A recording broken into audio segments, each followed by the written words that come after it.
Sa mga kapik vloggers, mga subscribers, bago sa kaluma, mga supporters, mga dumaan, dumalaw at bumisita sa channel, lahat ng mga viewers, secret viewers at silent viewers, magandang araw. So ngayon i-share ko naman sa inyo kung paano natin papaganahin yung mga built-in amplifier na nasa mga sirang sirang mga board ng Bluetooth speaker at party speaker.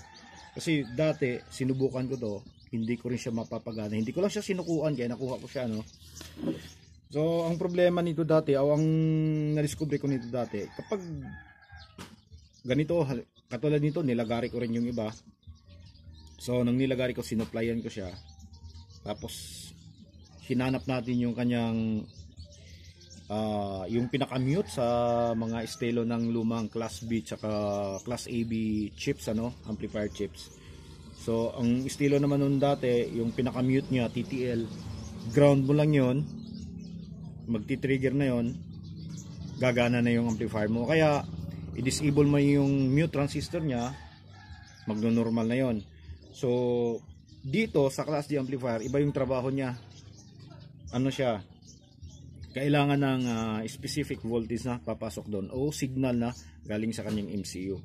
So kung nakapanood kayo doon sa luma, siguro 3 years na yung natin, yung sound duct na bush na kinat din natin, tapos pinapakita natin kung paano siya paganahin. So ganun din, kumuha din tayo ng supply, tapos pinasok natin doon sa kanyang control input. At ito na ngayon, so nakuha natin. Buti na lang meron tayong nakitang mga 3 schematic sa Google, pero yung isa nun mali. Tinignan ko ng maigi, mali. Yung tama, ito lang yung kinuha natin. Kaya ito, ginawa natin siya ng schematic. Ayan siya. Yan yung schematic natin. So kinopya natin. Pa-practice pa rin tayo hanggang ngayon. Sinusubukan pa rin natin, pinipilit pa rin natin na makapag-drawing. Ayan. So far, maayos pa naman yung mga daliri natin. Siyempre, nagbabago yung stroke kapag tumatanda na tayo. Yan, kaya pasensya na kayo kung ganito lang yung natin, yung nagawa nating schematic. Okay, so tingnan nyo ng maigi. So CS8679E yung numero nitong chips na to.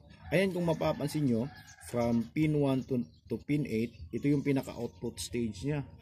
Tapos yung input stage kasama yung kanyang supply from pin 9 to 16. Okay, so ito yung B+, magkakasama yan, B+. So ang supply nito ay 5 to 18 volts. Ang supply nito doon sa party speaker ay 7.4 volts na battery.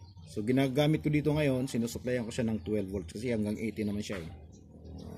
Okay, kung mapapansin nyo, walang piyesang nakatawi dito sa kabila, kasi kadalasan yan may mga piyesa na nakakain, mga coupling, decoupling na nakatawi dito sa kabila. Tsaka yung hindi nawawala dyan, yung feedback resistor na from input papunta sa output.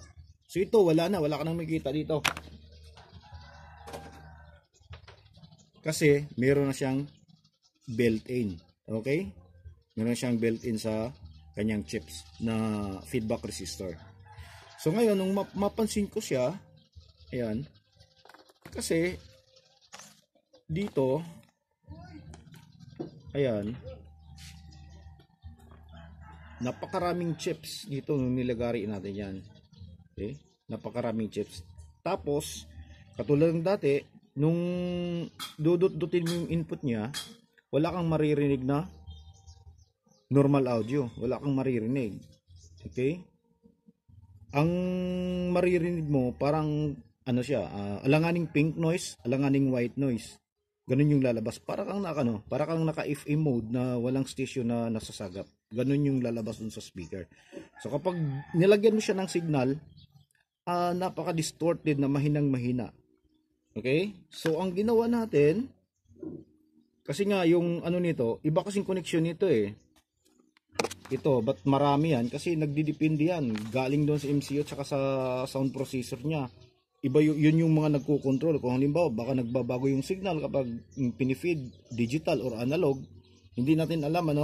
So ginawa ko dito, itong lahat ng nakalagay dito ng mga chips, maliban lang dito sa kanyang supply stabilizer. So itong supply stabilizer, soon magiging topic din natin to kung bakit laging nasa malapit yung kanyang supply stabilizer. Laging malapit sa chips sa kanyang amplifier. Okay? So ito lang yung hindi natin tinanggal. Ayan, oh. Ayan. Okay? So 4 na ceramic, 2 electrolytic. Yan yung lang yung hindi tinanggal natin. Lahat ng nakalagay dyan, siguro mga 10 o 8 piraso, tinanggal natin yan lahat. Tapos binalik natin siya sa basic diagram, basic schematic niya. Yan. So ito na ngayon yung ginamit natin, kinabit. Ayan siya dito. At yun yung ginawa natin. Kaya makikita nyo may mga jumper siya. Okay? May mga jumper.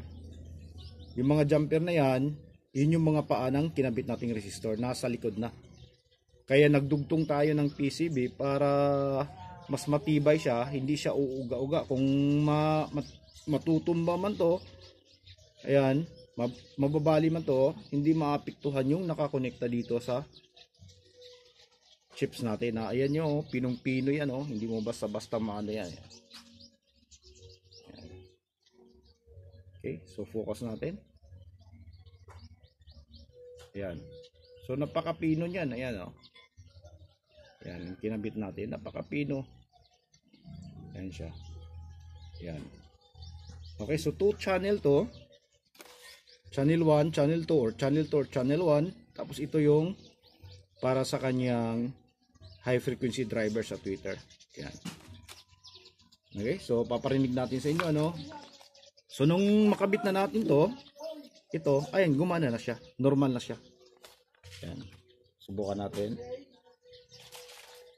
Play natin siya. Saksak natin siya dito. So walang tone control tayo dito, dumadaan ng mga tone control. Kusang nakadirekta sa ano natin. Sa Bluetooth player natin. Tapos play natin siya, no?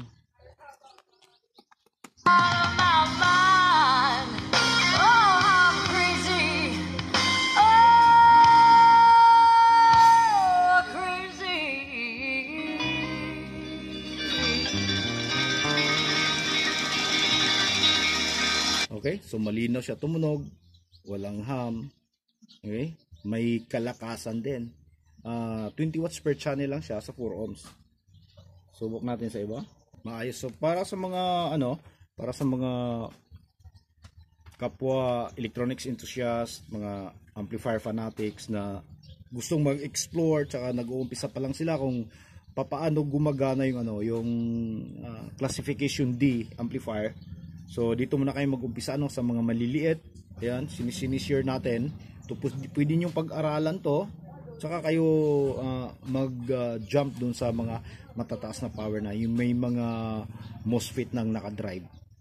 Okay, so sana'y makakatulong to. So maraming salamat. God bless at bye-bye.